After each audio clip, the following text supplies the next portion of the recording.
Hi, it's Chris here. Before we get into the practices of foam rolling, I wanted to show you a couple of examples of foam rollers and to give you some things to consider before you go out and make a purchase of a foam roller. This is one example of a foam roller.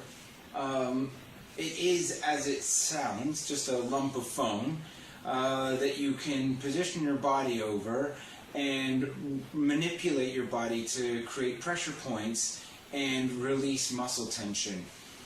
This style of foam roller is very good, I've found personally, for areas of real tension or sensitivity. Particularly for me, areas like the calves, where I have a lot of tension from cycling. This is the style of foam roller that I would tend to use for lighter sessions. Equally, if I'm rolling over, say, my lower back, which can be an area of sensitivity and needs some thought, then I would use this foam roller. This is another style that's much shorter, compacter, but the key difference is that it has a plastic core. This makes it very dense when rolling muscles and the body over it.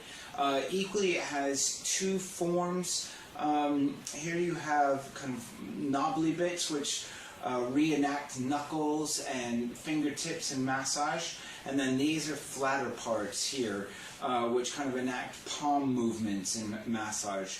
So this is very good for really digging into muscles, and again, where I might use the other foam roller for more sensitive areas, such as calves, equally, if I'm really looking to get into the calf muscle, then I might use this one and kind of more static movements where I'm breathing and trying to soften the muscle over the foam roller.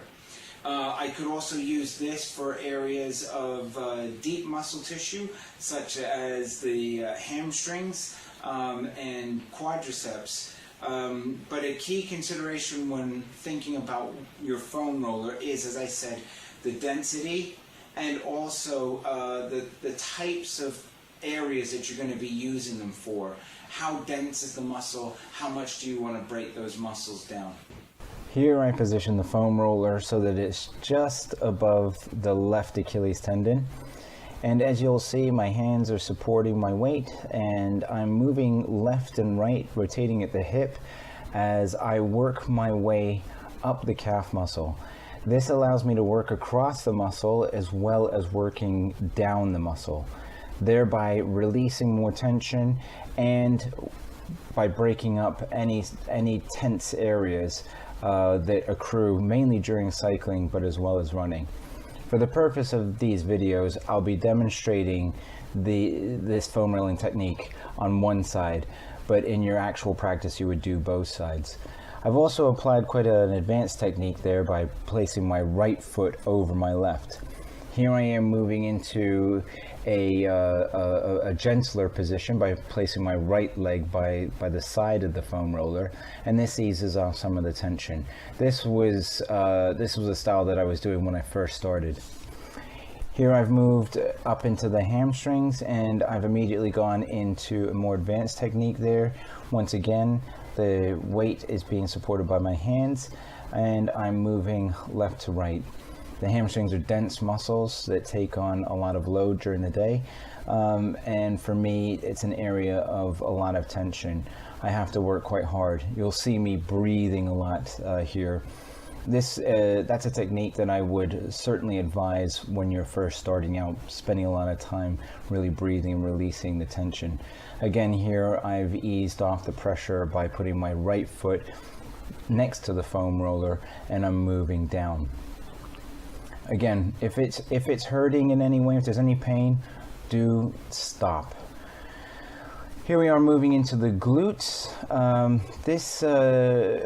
For this particular area of the body, there's a very small spot that I'm looking to get called the piriformis, and it's kind of midway down the butt muscle.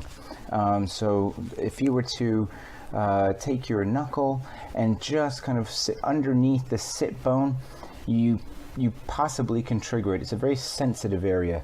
Again, you'll see me spending time here breathing, just releasing the tension so that the muscle can wrap around the foam roller. This is, again, a slightly less intense version where I've crossed my right leg over and I've taken some of the pressure off, but certainly, working back and forth, trying to find that trigger point and release any of the tension. Again, you would do both sides, and here I am just giving a slight indication for me where that is. So you'd want to try to find that through the pressure on the foam roller. Moved here to the quadriceps, and here I started off in a less pressured way than in the previous areas of the body by keeping my right foot onto the side. Again, rotating at the hips, working across the muscle, releasing the tension, breaking up any knots, just as you would do in a massage. I'm flexing my muscle up and down over one particular point, and that too helps to break down the muscle. Then in the flex position, moving left and right. My weight is on my elbows, and I'm trying to keep my shoulders just straight above my elbows. Here I'm showing a more advanced technique by wrapping the right leg over the left leg over the right, and again moving at the hips to work into the muscle. Breathing deeply as I go, and again demonstrating some flexion of the leg over the foam roller. The IT band. Now, this is an area that runs from the hip all the way down the knee to the foot, but you're working the area from the hip down to the knee.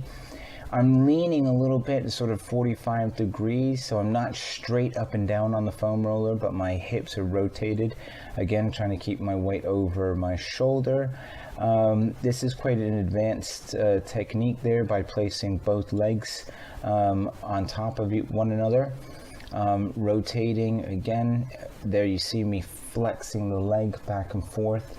This is very hard. I've got to say this is very hard, and I have to spend a lot of time breathing here, relaxing.